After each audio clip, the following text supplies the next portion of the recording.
Heads up.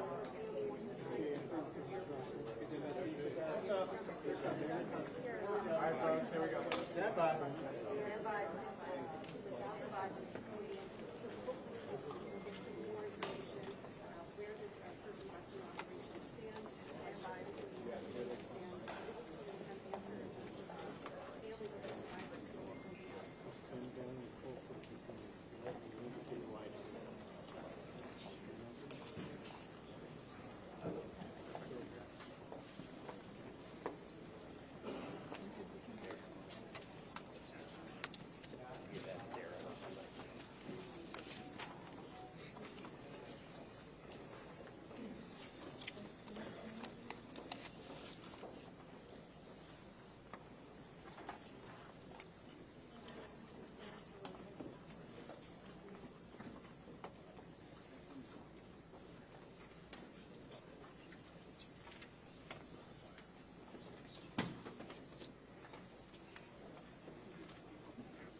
Good morning.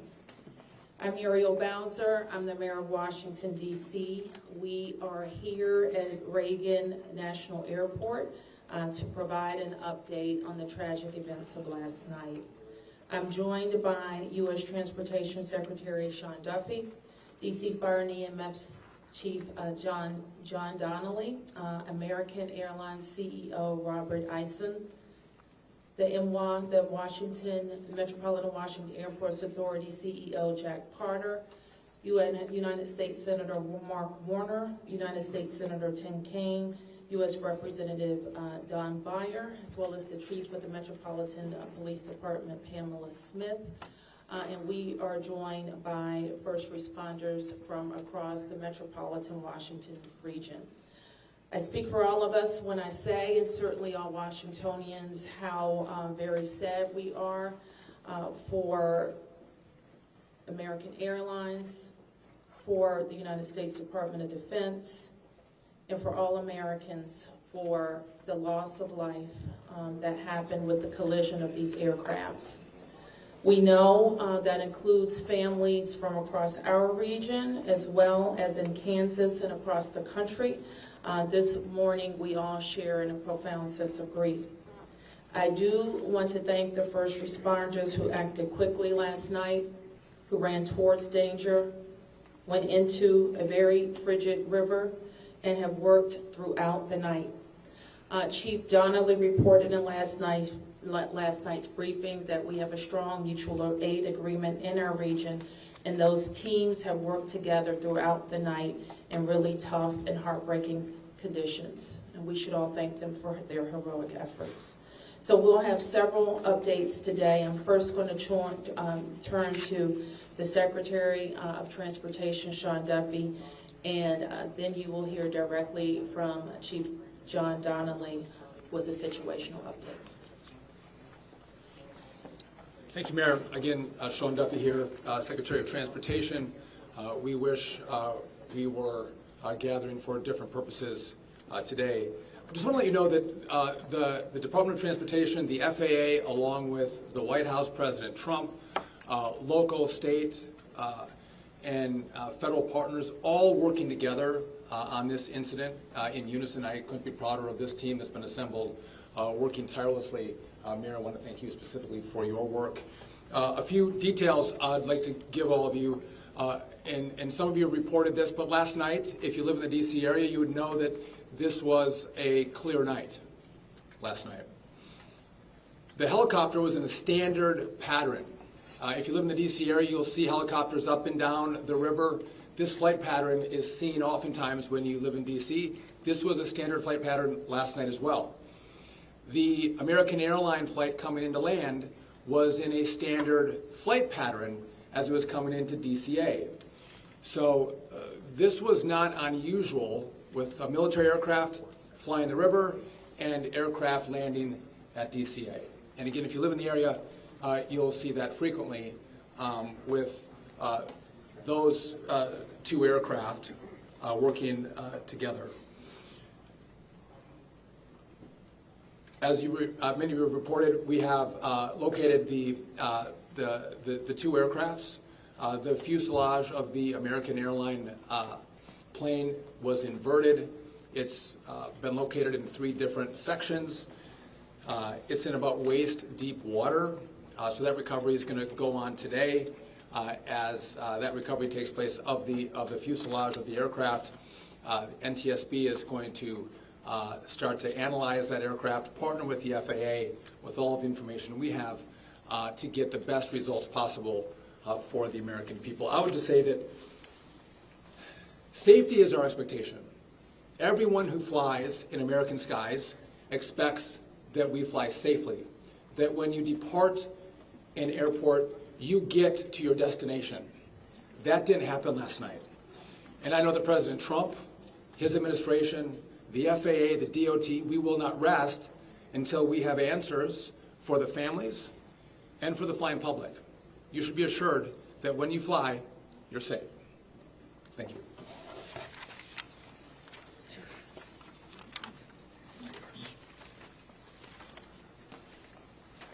Thank you, Secretary. Thank you, Mayor. I'm joined today with Fire Chief Bonnet from the Metropolitan Washington Airports Authority, and I'm John Donnelly, Chief of the District of Columbia Fire and EMS Department. Last night at 8:48, the control tower sounded an alert, which alerts responders to respond to a report of an aircraft crash on or near the airport. That sets off an immediate response from the Airport Authority Fire Department, from the District of Columbia and Metropolitan Harbor Patrol fireboats and other fireboats on the river in order to support that type of operation. Very quickly, this call escalated. It became apparent, the responders realized that they had a plane crash and immediately escalated to a response that ultimately included about 300 people last night. These responders found extremely frigid conditions. They found heavy wind. They found ice on the water, and they're operated all night in those conditions.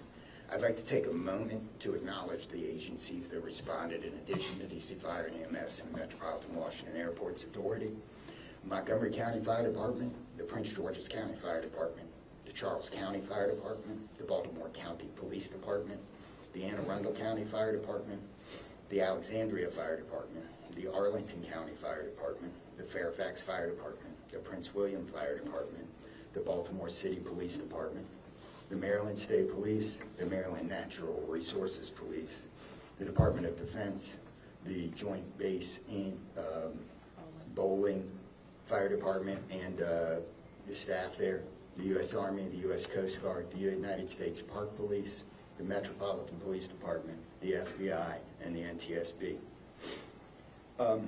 Despite all those efforts, we are now at a point where we are switching from a rescue operation to a recovery operation.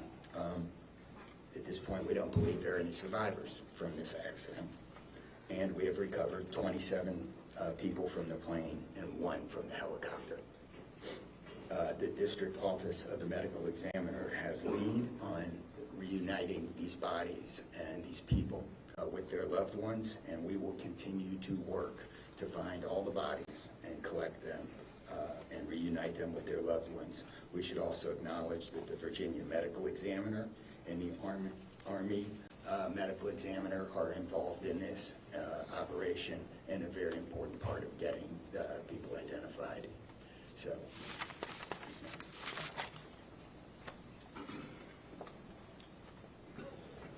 Our hearts are certainly with all of the crew in American Airlines, and we'll hear from CEO Isom. Thank you, Mayor. Good morning. I'm Robert Isom, the CEO of American Airlines. I want to express my sincere condolences for the accident that happened at DCA last night. We're absolutely heartbroken for the family and loved ones of the passengers and crew members, and also for those that were on the military aircraft. Our focus right now is doing everything that we can to support all of those involved and also the PSA Airlines team. This is devastating. We are all hurting incredibly. We urge any family and friends looking for information about their loved ones to call our designated helpline, and that's at 1-800-679-8215, 1-800-679-8215. And here's what I can share at this early stage.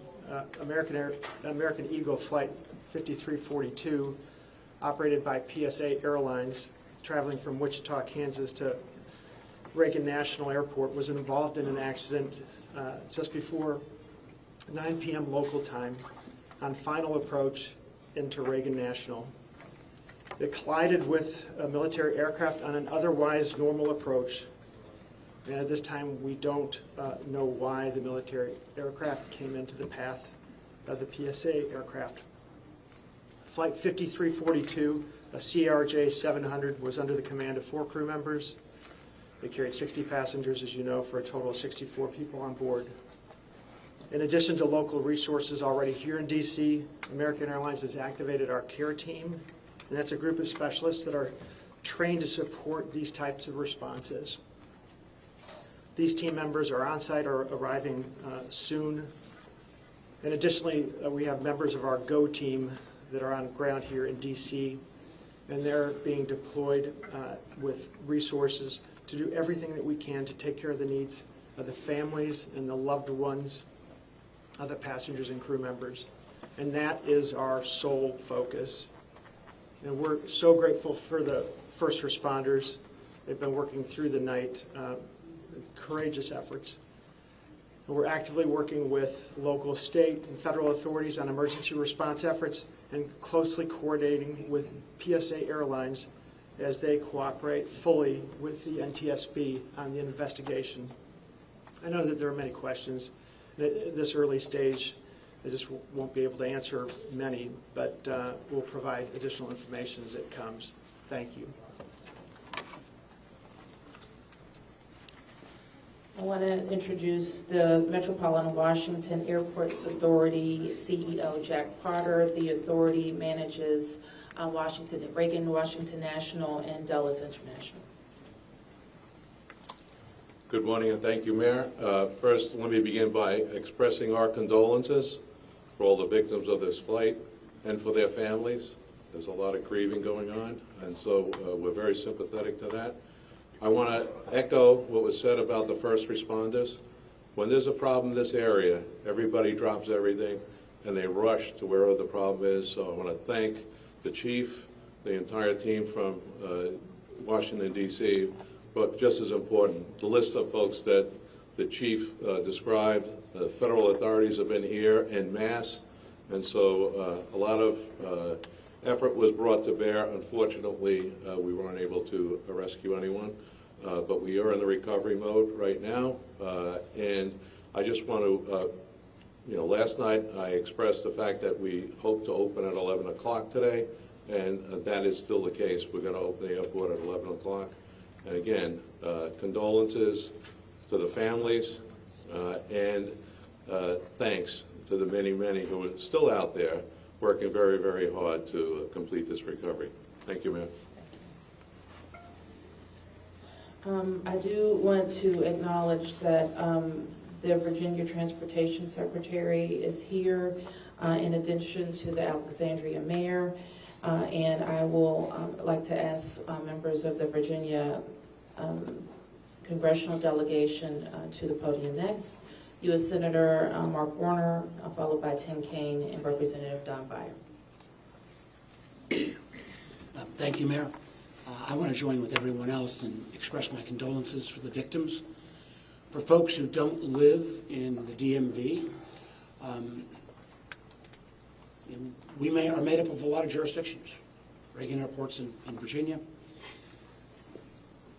Across the river we have Maryland, obviously the district, but as been indicated by the chief, when tragedy happens, all those distinctions between the various jurisdictions and our federal partners all disappear.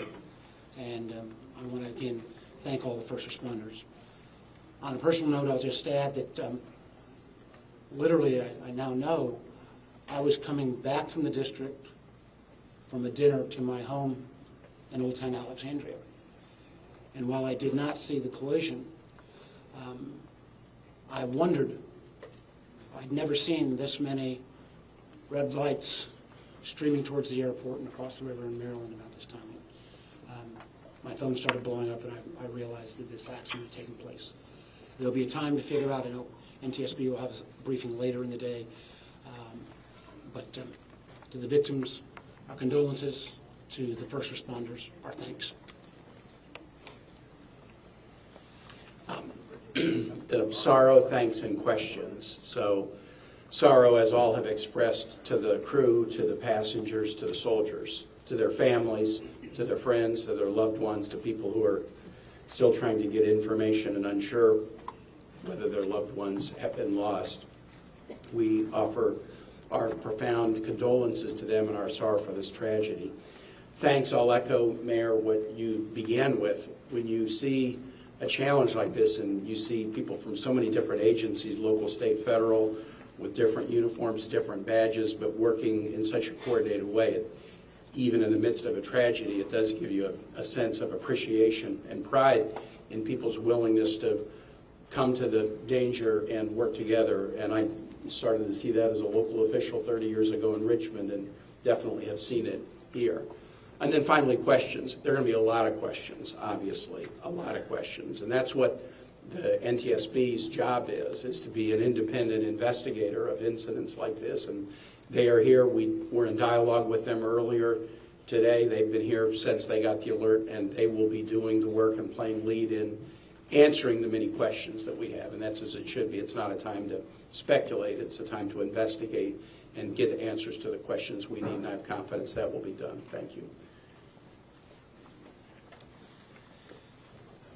Following up on the Senator, I think grief, thanks, and service, with millions and millions of Americans traveling every year, we are all grieving, knowing that it could have been our loved ones, it could have been us. And our hearts go out to all those who have lost folks. In a most partisan place, also, I'm really thankful that Democrats and Republicans, people from all over, have come together to try to make sure that people are served. As a local representative, I want the families to know that our office is available to serve you in any way we possibly can through this time of grief and transition and loss. And then also just note that we're deeply grateful for the people who risked their lives last night on a moment's notice and spent the whole night on the river in the ice and the wind, serving us. And then finally, as Senator Warner noted, after the NTSB investigation, we've got to make sure that at the federal level and with the support of Virginia, Maryland, D.C., we're doing everything we can to make sure this does not happen again.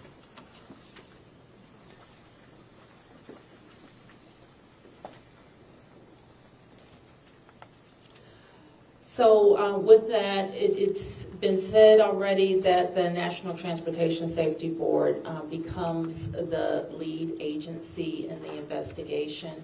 Our jurisdiction in D.C., where the crash occurred over the river, concludes as we, in the leadership role of the Unified Command, as we shift to a recovery effort. We expect the National Transportation Safety Board to provide briefings to the press later in the day.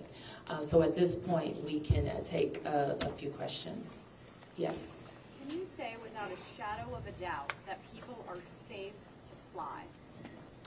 What we can talk about today is what happened here with the collision of these vehicles. We've said what we know, and that the National Transportation Safety Board continues to investigate. I don't know that any of us have been briefed on anything that would suggest any other aircraft are implicated. Yes? You're still missing 30-plus people in the water. What are some of the challenges in recovering them right now? Chief? So the rescue operation, or the recovery operation goes on. It's a lot of touch and feel in the different parts of the plane or in the helicopter. And the crash area is a little spread out, so we've got some work to do. And I think it's a pretty normal type of situation. I don't think it's extraordinary. How spread out is this debris field? So the wind started blowing last night, so we've had debris travel from the airport down as far as the Wilson Bridge. Mile-wise, how far is that? I couldn't tell you. Okay. Less than a month. This is a question for CEO Carter. You're going to open the airport at 11 o'clock this morning. How are you going to do that? And what impact is that going to have on operations, on passengers, on people's anxiety? How are we going to do this? Well, we're going to open the airport at 11 o'clock. It's safe. We've worked with all the federal agencies, FAA, and it's been determined that we can open that airport safely. The recovery effort that's on our property is on the waterfront. Our primary runway, 119, will be open. It's away from any activity. We're going to have a secure area around that. So all are comfortable that we can get back to operations. Now, each airline will announce or communicate to their passengers what their operations are going to be. Obviously, their networks were disrupted overnight, and so we might have a slow recovery, but the bottom line is we will begin to have aircraft move in and out of this airport at 11 o'clock. Okay, so 1, 2, 3. Has the flight recorder been recovered, the black box at all? I don't think we can say anything about what's in TSB's purview. You mentioned the airport opens 3 hours from now. There's a lot of helicopter traffic from the military, U.S. Park Police and all that. Will helicopters be flying right through here as well, beyond the recovery efforts? I don't know the answer to that. Jack, do you have anything to add? We don't have anything to add about that. Yes? This is for Secretary Duffy. Can you reassure Americans that the U.S. still has the safest airspace in the world? So the question is, can I guarantee the American flying public that the United States has the most safe and secure airspace in the world? And the answer to that is absolutely, yes, we do. We have early indicators of what happened here, and I will tell you with complete confidence, we have the safest airspace in the world. When it comes to informing these families who've tragically lost their loved ones, what does that look like so far? Have any of them been informed? The flight manifest, is there any details you can provide on that front? Can you add anything? All I can say is that we have published the 1-800 number. We have family assistance centers set up here in DCA. We do in Wichita as well. I'm not at liberty to give the number of families that have been that have used those services, but we are making that use. We have over 100 team members that are either here or on their way that are specially trained to work with family members, handle travel arrangements, hotel arrangements, incidentals, to make sure that we're taking care of people in any way that they can. As our teams are hurting and suffering, and as our passengers and their families need assistance, we're doing everything we can. I don't have any more information on that right now. Mayor? You're next.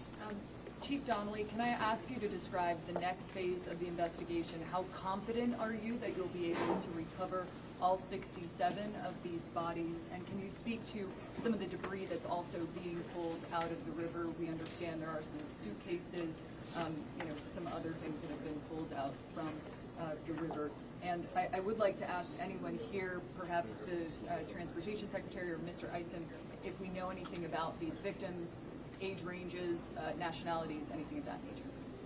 So the next phase of this operation is going to be led by the NTSB. All of us are working together, though, to search the area and to find the victims. I'm confident that we will do that, and that will take us a little bit of time, though. It may involve some more equipment. As far as the things being collected, I don't have personal knowledge. I know that we have been collecting debris that you would expect to see from a plane. Okay, anything about the victims? So so the question is about the victims. The NTSB is going to lead that portion of the contact with the victims. I believe American is going to be involved with that as well, and so will the FAA and the Department of Transportation. Secretary Duffy, We're going to take some questions over here. 1, 2, 3, 4. First, Yep. First Secretary Duffy, the flight path that the helicopter was on, is that a common flight path, and is it normal for helicopters to get clearance to cut across busy approach paths? So I don't know if you all could hear the question. It's a question about the flight path of the helicopter.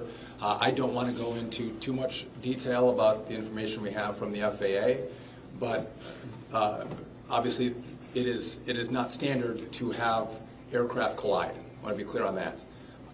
But prior to the collision, the flight paths that were being flown from the military and from American, that was not unusual for what happens in the DC airspace. And as this investigation moves forward, we will be able to provide more information to you about the details of that statement. I wanted to follow up on that question regarding the flight path, because you said it's standard. So can you speak to the conversations with the air traffic control? Were there blind spots here? I don't know if you think so. So the question is, were there blind spots with air traffic control? I don't want to make statements about that. I don't lead into that answer. But again, I think whether it was air traffic control, whether it was military aircraft, helicopters, or the American flight, everything was standard in the lead up to the crash. Now, obviously, something happened here. You'll get more information and more details as this investigation moves forward. We'll learn what happened. But again, those who live in the DC area, we see military helicopters fly up and down the river. It's a standard path that they fly. They're used to aircraft landing at DCA, and there's a procedure in place because this happens every day. Something went wrong here. I look forward to the time and point when we can give you that information, but I don't want to comment on that right now. Okay, next. Senator Payne, Senator Warner, you all have been very vocal about your concerns about busy runways here, air traffic. I know it's still early in the investigation. I'm just curious if any steps that you all plan to take to address that. We have raised this issue continuously. We've got very busy airspace. I think we will ask questions, but at the appropriate time. We are in this period right now where families are still being notified. We're trying to figure out what happened. There'll be time for those discussions, I think. Yeah, I just say the same thing. We've been pretty plain about our concerns, but it isn't a good time to speculate right now. We have faith that the NTSB will provide the answers about this. Okay, you fourth here, and I'm going to take 3 in the middle, and then we're going to have to wrap. 1, 2, 3 after this young man. Thank you, appreciate it. Chief, I know, again, I can imagine it must be traumatic for your first responders to have to deal with this. How are they doing right now, and are you all going to be offering any services to help them as they process this? So thank you for the question. Our first responders are resilient people, but yes, this call will be hard for them. Our peer support teams are already engaged with the responders, and we'll be following up on that to make sure that they're okay. But I think the concern is real. Okay. Thank you, Ms. Barry. What kind of communication was there between the helicopter and the tower, the plane and the tower, and the helicopter and the plane? I don't want to say too much on the communication between the helicopter and the tower and the airline and the tower, but I will say this: there was communication. It was, I would say, standard communication. So there was not a breakdown, if that's your question, in communication between the military helicopter and the American Airline flight. There was communication between the aircraft and the tower. Was the plane aware there was a helicopter in the area?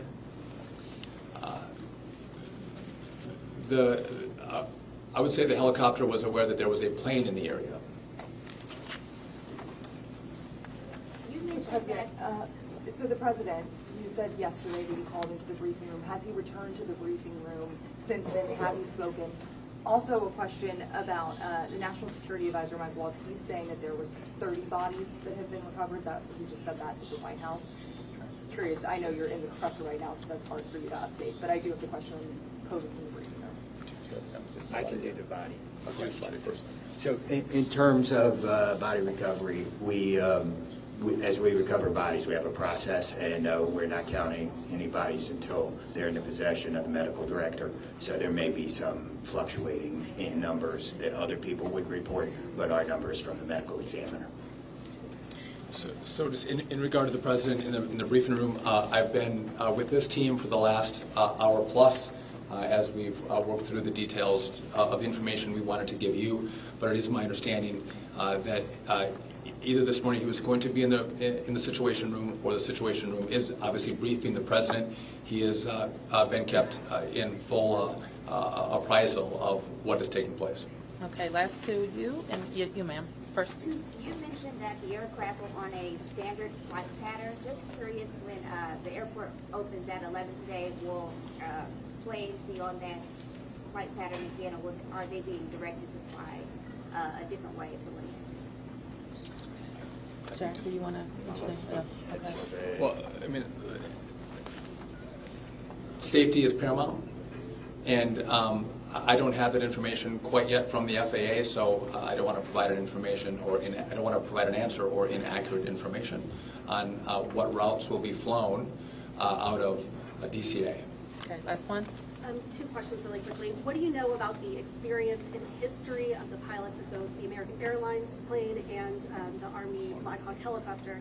And then for Secretary Duffy, last night the president had said that this could have been prevented and questioned why air traffic control didn't tell a helicopter what to do. Is that something that investigators have determined should have happened in this situation? I can quickly, Secretary. Just quickly, I don't have a lot of information to release, but these are experienced pilots.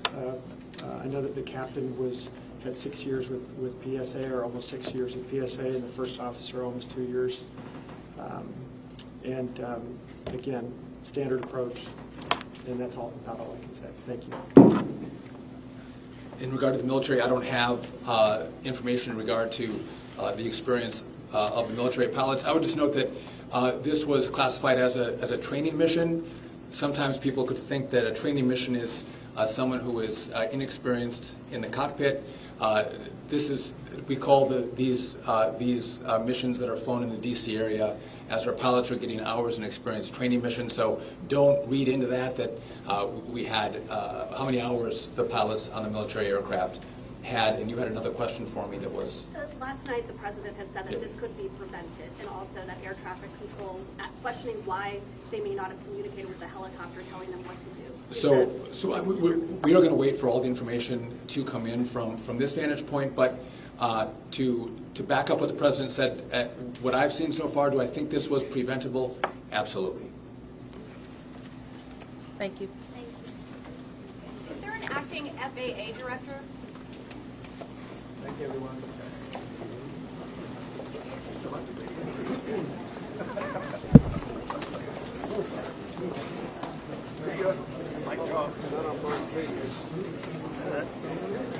Wow.